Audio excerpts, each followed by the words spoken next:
కీర్తనల గ్రంథాన్ని అనేక మంది వ్రాసారు, కానీ ఇంపార్టెంట్ పర్సన్ దావీదు కీర్తనల గ్రంథము.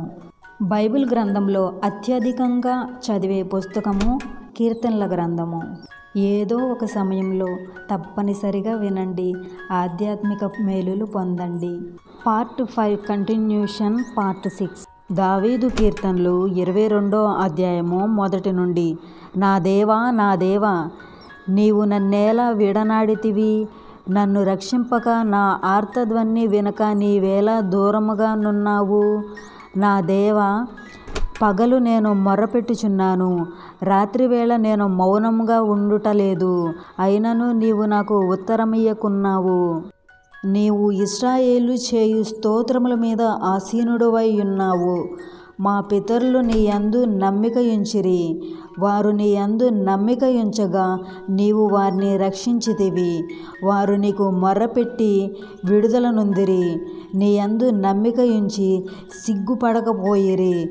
నేను నరుడను కాను, నేను పురుగును.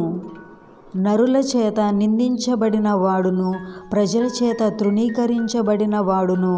నన్ను చూచువారందరూ పెదవులు విరచి తల ఆడించుచు నన్ను అపహసించుచున్నారు. యెహోవా మీద నీ భారము మోపుము, ఆయన వానిని విడిపించునేమో. వాడు ఆయనకు ఇష్టుడుగా గాక ఆయన వానిని తప్పించునేమో అందురు. గర్భము నుండి నన్ను తీసిన వాడవు నీవే కదా. నేను నా తల్లి యొక్క స్తన్యపానము చేయుచుండగా నీవే కదా నాకు నమ్మిక పుట్టించితివి. గర్భవాసినైనది మొదలుకొని నాకు ఆధారము నీవే కదా. నా తల్లి నన్ను కన్నది మొదలుకొని నా దేవుడవు నీవే కదా. శ్రమలు వచ్చియున్నవి, సహాయము చేయువాడెవ్వడూ లేడు. నాకు దూరముగా నుండకుము. వృషభములు అనేకము నన్ను చుట్టుకొని ఉన్నవి. బాషాను దేశపు బలమైన వృషభములు నన్ను ఆవరించి ఉన్నవి. చీల్చును, గర్జించుచు నుండు సింహము వలె వారు నోళ్ళు తెరుచుచున్నారు. నేను నీళ్ల వలె పారబోయబడి ఉన్నాను. నా ఎముకలన్నీ స్థానము తప్పియున్నవి. నా హృదయము నా అంతరంగమందు మైనము వలె కరిగిపోయి ఉన్నది. నా బలము ఎండిపోయి చిల్లాపెంకు వలె ఆయను. నా నాలుక నా దవడను అంటుకొని ఉన్నది. నీవు నన్ను ప్రేతల భూమిలో పడవేసి ఉన్నావు. కుక్కలు నన్ను చుట్టుకొని ఉన్నవి. దుర్మార్గులు గుంపుగూడి నన్ను ఆవరించి ఉన్నారు. వారు నా చేతులను నా పాదములను పొడిచి ఉన్నారు. నా ఎముకలన్నీ నేను లెక్కింపగలను. వారు నిదానించుచు నన్ను తేరి చూచుచున్నారు. నా వస్త్రములు వారు పంచుకొనుచున్నారు. నా అంగీ కొరకు చీట్లు వేయుచున్నారు. యెహోవా, దూరముగా నుండకుము. నా బలమా, త్వరపడి నాకు సహాయము చేయుము. ఖడ్గము నుండి నా ప్రాణమును, కుక్కల బలము నుండి నా ప్రాణమును తప్పించుము. సింహపు నోటి నుండి నన్ను రక్షింపుము. గొర్రెపోతుల కొమ్ములలో నుండి నన్ను రక్షించి నాకుత్తరమిచ్చియున్నావు. నీ నామమును నా సహోదరులకు ప్రచురపరిచెదను. సమాజ మధ్యమున నిన్ను స్తుతించెదను. యెహోవా యందు భయభక్తులు గలవారులారా, ఆయనను స్తుతించుడి. యాకోబు వంశస్థులారా, మీరందరూ ఆయనను ఘనపరచుడి. ఇశ్రాయేలీల వంశస్థులారా, మీరందరూ ఆయనకు భయపడుడి. ఆయన బాధపడు వారి బాధను తృణీకరింపలేదు. దాన్ని చూచి ఆయన అసహ్యపడలేదు. అతనికి తన ముఖమును దాచలేదు. వాడాయనకు మొర్రపెట్టగా ఆయన ఆలకించెను.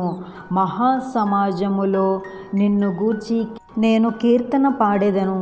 యెహోవా యందు భయభక్తులు గలవారి ఎదుట నా మ్రొక్కుబడులు చెల్లించెదను. దీనులు భోజనము చేసి తృప్తి నొందుదురు. యెహోవాను వెదకువారు ఆయనను స్తుతించెదరు. మీ హృదయములు తెప్పరిల్లి నిత్యము బ్రతుకును. భూదిగంతముల నివాసులందరూ జ్ఞాపకము చేసుకొని యెహోవా తట్టు తిరుగుదురు. అన్యజనుల వంశస్థులందరూ నీ సన్నిధిని నమస్కారము చేసెదరు. రాజ్యము యెహోవాది, అన్యజనులలో ఏలువాడు ఆయనే. భూమి మీద వర్ధిల్లుచున్న వారందరూ అన్నపానీయములు పుచ్చుకొనుచు నమస్కారము చేయుదురు. తమ ప్రాణము కాపాడుకొనలేక మంటిపాలగు వారందరూ ఆయన సన్నిధిని మోకరించెదరు. ఒక సంతతి వారు ఆయనను సేవించెదరు. రాబోవు తరమునకు ప్రభువును గూర్చి వివరింతురు. వారు వచ్చి ఆయన దీన్ని చేసెనని పుట్టబోవు ప్రజలకు తెలియజేతురు. ఆయన నీతిని వారు ప్రచురపరచుదురు. ఆమేన్. మెస్సయ్య దేవుని కుమారుడు. యేసుక్రీస్తు సిలువ వేసిన సమయంలో జరిగిన ప్రతి సంఘటన, ఆయన చెప్పిన మాటలు అన్నీ కీర్తనల గ్రంథంలో ప్రచురించబడినవి. యేసు ప్రభువు దేవుని కుమారుడు. ఆయన మృతుల్లో నుండి తిరిగి లేచాడు. ఆయన సిలువలో అనేక వేదనలను అనుభవించాడు. సిలువపై ఉన్నప్పుడు ఆయనకి దాహం వేసింది. దుష్టులు అతని వస్త్రాల కోసం చీట్లు వేసుకున్నారు. ప్రభు అయిన యేసుక్రీస్తు మన కోసం, మన పాపాల కోసం ఆయన మరణించి తిరిగి పునరుద్ధానుడై లేచాడు. ఆమేన్. ఆయన కీర్తి తరతరములు నిలుచునుగాక. ఆమేన్. మీకు ఆదరణ కావాలి అంటే కీర్తనల గ్రంథము 23వ అధ్యాయాన్ని చదవండి. కీర్తనల గ్రంథంలో అతి ముఖ్యమైన కీర్తనలు 23వ అధ్యాయము. ఇవి చదవటం వల్ల దేవుని ప్రేమకు మరింత దగ్గరను చేస్తుంది మనల్ని. 23వ అధ్యాయము 1 నుండి. యెహోవా నా కాపరి, నాకు లేమి కలుగదు. పచ్చిగల చోట్ల ఆయన నన్ను పరుండజేయుచున్నాడు. శాంతికరమైన జలముల యొద్ద నన్ను నడిపించుచున్నాడు. నా ప్రాణమునకు ఆయన సేద తీర్చుచున్నాడు. తన నామమును బట్టి నీతి మార్గములలో నన్ను నడుపుచున్నాడు. గాఢాంధకారపు లోయలలో నేను సంచరించినను ఏ అపాయమునకు భయపడను. నీవు నాకు తోడై ఉన్నావు. నీ దుడ్డు కరియు నీ దండము నన్ను ఆదరించును. నా శత్రువుల ఎదుట నీవు నాకు భోజనము సిద్ధపరతువు. నూనెతో నా తల అంటి ఉన్నావు. నా గిన్నె నిండి పొర్లి ఉన్నది. నేను బ్రతుకు దినములన్నీయు కృపాక్షేమములే నా వెంట వచ్చును. చిరకాలము యెహోవా మందిరంలో నేను నివాసము చేతును. యెహోవా నా కాపరి, నాకు లేమి కలుగదు. మన దేవుడు ప్రేమ కలిగిన వాడు, నమ్మదగిన దేవుడు, మనకి తోడుగా ఉన్నాడు. ఆమేన్.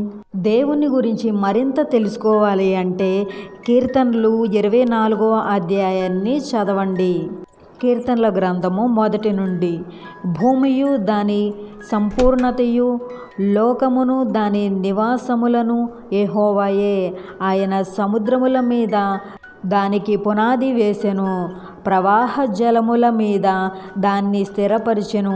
యెహోవా పర్వతమునకు ఎక్కదగిన వాడెవడు? ఆయన పరిశుద్ధ స్థలములో నిలవదగిన వాడెవడు? వ్యర్థమైన దాని యందు మనసు పెట్టకయు, కపటముగా ప్రమాణము చేయకయు, నిర్దోషమైన చేతులను, శుద్ధమైన హృదయము కలిగియుండు వాడే. వాడు యెహోవా వలన ఆశీర్వాదం నొందును. తన రక్షకుడైన దేవుని వలన నీతిమత్వము నొందును.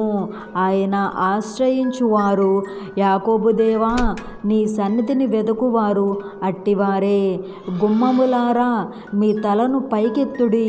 మహిమగల రాజు ప్రవేశించున్నట్లు పురాతనమైన తలుపులారా, మిమ్మును లేవనెత్తుకొనుడి. మహిమగల ఈ రాజు ఎవడు? బలశౌర్యము గల యెహోవా, యుద్ధసూరుడైన యెహోవా. గుమ్మములారా, మీ తలలు పైకెత్తుకొనుడి. పురాతనమైన తలుపులారా, మహిమగల రాజు ప్రవేశించున్నట్లు మిమ్మును లేవనెత్తుకొనుడి. మహిమగల ఈ రాజు ఎవడు? సైన్యములకు అధిపతియగు యెహోవాయే. ఆయనే ఈ మహిమగల రాజు. 1వ కీర్తన నుండి 41వ కీర్తనల వరకు మానవత్వం గురించి మోషే గారు వివరించడం జరిగింది.